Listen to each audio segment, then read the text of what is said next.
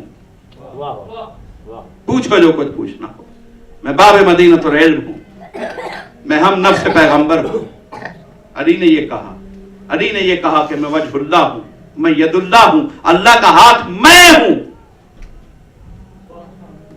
تو اب اگر کوئی علی کو بندہ ناچیز سمجھنا شروع کر دے تو گویا اس نے میرے مولا کو عقل کی میزان پہ سوچا ہی نہیں. تو حضور بس یہی ہمارا دین ہے. بھئی کعبہ کی طرف سجدہ کیوں کرتے ہیں؟ کیا وہ اللہ ہے؟ نہیں. تو پھر اسے سجدہ کیوں کرتے ہیں؟ نہیں. وہ سب یہ کہیں گے کہ اللہ تو لامکان ہے، مگر یہ لامکان کا مکان ہے، اس کو نسبت ہے. نسبت کے سبب کعبہ میں جا کے پتھر کو چومتے، نسبت کے سبب کعبہ کا رخ کرتے ہیں. تو پتہ چلا اگر اللہ کی عقیدت کیا سمجھاتی ہے، کیا میسج ملا کہ اگر ذات سے عقیدت ہو تو اس سے منسوب چیزوں سے بھی عقیدت رکھی جائے. اب جسے حسین سے عقیدت ہے وہ یہ نہ کہے کہ مولا نے تعزیہ کب بنایا تھا. اگر حسین سے عقیدت ہے تو حسین سے نسبت رکھنے والے تعزیہ سے بھی عقیدت رکھو، حسین سے نسبت رکھنے والے علم سے بھی عقیدت رکھو.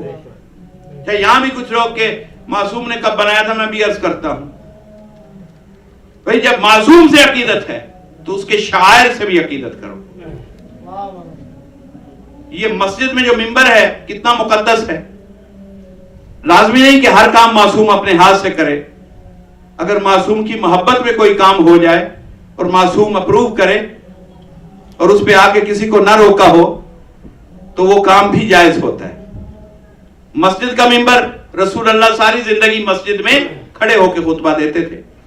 آخری برس میں ایک بڑھائی تھا مدینے کا، اس نے محسوس کیا رسول تھک جاتے ہیں، محبت میں ایک منبر بنا کے لے آیا. رسول نے قبول کیا اور باقی خطبے منبر پہ دیے. تو اب مسجد کا منبر رسول کی سنت نہیں ہے. ہاں رسول کا بنایا ہوا منبر دیکھنا ہے تو غدیر کے میدان میں دیکھو. جو مجلس کا منبر ہے،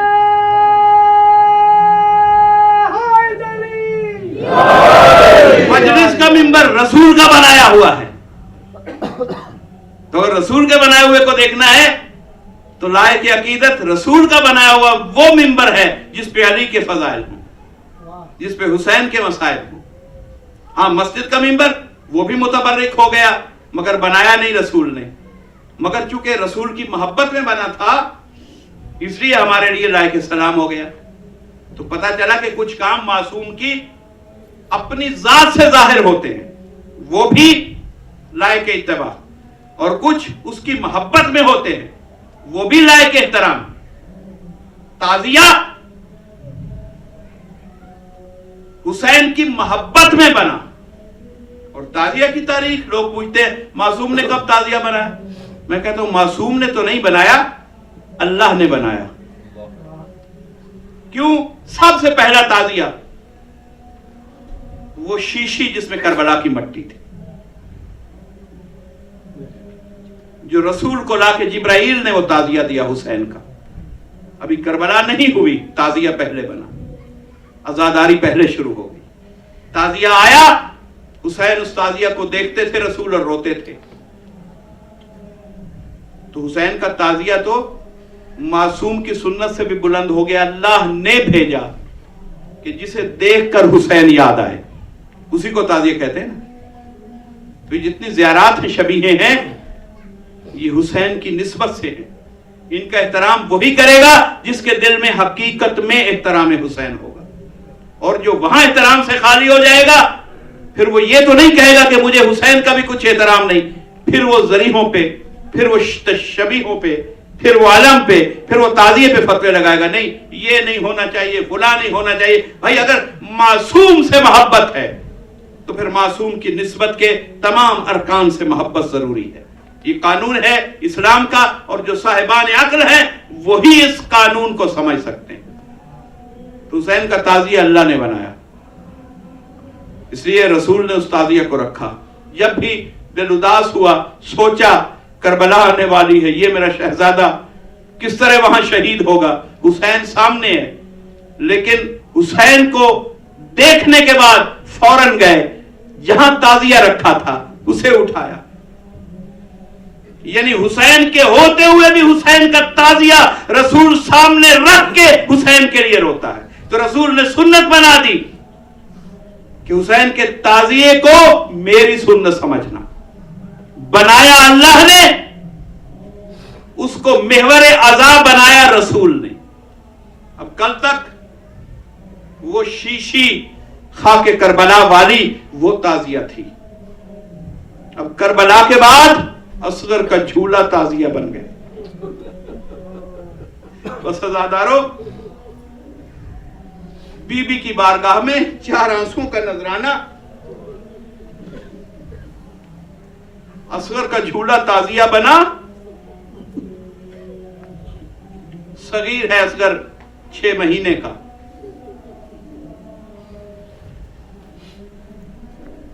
اور عزاداروں کتابوں میں لکھا ہے تمدن عرب کے حوالہ سے کہ عرب اتنے نفیس لوگ تھے اور اتنا مشخص ڈسٹنکشن کے ساتھ کام کرتے تھے کہ جب شکار کے آلات بناتے تھے تو اتنا فرق ہوتا تھا کہ بڑے جانور کے لیے شکار کرنے کے لیے بڑا تیر بناتے تھے، چھوٹے جانور کے لیے اس سے چھوٹا، اور کوئی پرندہ ہوتا تھا تو اس کی گردن کے مطابق چھوٹا سا تیر بناتے تھے۔ عزادارو ہم کیوں نہ روئیں کہ اصغر کے لیے جس تیر کا انتخاب کیا گیا وہ تیر تیر سے شعبہ تھا، اور جب ماں نے دیکھا تھا نا کٹا ہوا گلا 6 مہینے کے اصغر کا، تو جناب رباب کے لبوں سے جو جملہ نکلا تھا مرثیے کا، اس میں ایک جملہ یہ تھا کہ ہائے میرے بیٹے کو ایسے تیر سے مارا گیا جو اونٹوں کو نہر کرنے کے لیے استعمال ہوتا ہے۔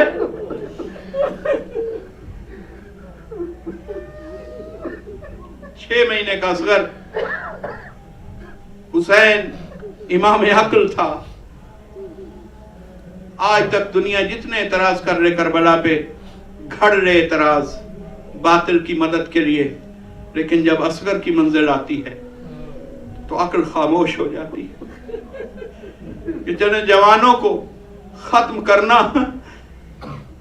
لشکر یزید کی ضرورت ہوگا، کیونکہ بالغ جو ہے اسے بیعت کرنی چاہیے تھی، اس لیے یزید نے لشکر حسین کے ہر جوان کو، ہر بزرگ کو قتل کرنے کا حکم دے دیا کہ جو اس کی بیعت سے منحرف تھا۔ لیکن حضور جب اصغر کی منزل آتی ہے تو نہ یزید جواب دے سکتا ہے نہ یزیدیت، کہ کیا سبب ہے؟ اگر سوال بیعت تھا تو 6 مہینے کے بچے سے یزید کیا چاہتا تھا؟ لشکر عمر سعد ملعون کیا چاہتا تھا؟ عزادارو، یہ 3 دن سے پیاسا ہے یہ خاندان، اور میرے مولا حسین نے جن موقعوں پہ شیعوں کو یاد کیا نا، ان میں ایک موقع یہ ہے کہ میرے مولا فرماتے ہیں میرے شیعوں کاش تم کربلا میں ہوتے، کتنے خوش قسمت ہیں حسین کے شیعہ۔ حسین نے عاشور کے دن شیعوں کو کئی بار یاد کیا، اور ایک ہی منظر تھی جب اصغر کو لے کے آئے اور سوال آپ کیا، کہا شیعوں کاش تم کربلا میں ہوتے اور اپنے امام کو دیکھتے کہ وہ 6 مہینے کے بچے کے لیے قوم اشقیاء سے کیسے سوال آپ کر رہا ہے۔ اصغر کی مظلومیت پہ حسین کو اپنے شیعہ یاد آئے۔ بس عزاداران حسین، تیسرا استغاثہ امام نے بلند کیا،